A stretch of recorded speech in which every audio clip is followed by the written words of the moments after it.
And when I simply instead say, I have a tendency to laziness, perhaps I didn't put that on my resume, there's just a big sigh of relief all around. And people have so much more respect for you if you answer honestly, forthrightly, directly, economically, just boom, just nail it. Right? I don't want to hear about the teachings of Oprah or Brett Weinstein, Jesus, or Rabbi Akiva when I ask you whether or not you fulfilled a particular task that you had told me you would fulfill at a certain time and place. Right? Nobody likes that. For years, I would enter therapy and I'd say, I'm just in survival mode. And Luke in survival mode is not a very nice person.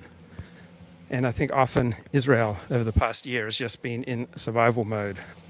So you back an individual or a nation state into survival mode, they're not going to be very nice. Because when you feel that you're in survival mode, you're not going to have any, if any, moral compunctions, right? You will feel morally entitled to do anything because, hey, you're just trying to survive. So it is an adult responsibility to do everything that you can to minimize the chances that you will fall into survival mode. So I have these long discussions with Kip on my live stream.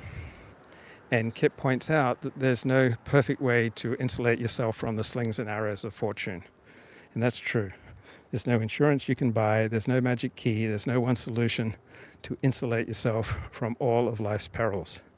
But an adult does everything that he reasonably can to minimize the chances that he falls into survival mode. Because when you fall into survival mode, your choices in life narrow and you'll tend to do a lot of bad things that may very well haunt you the rest of your life, which may very well be short, right? When you are in desperate survival mode, you will tend to make terrible choices. You'll have increased levels of body tension. Your very survival, by invoking survival mode, will likely be threatened.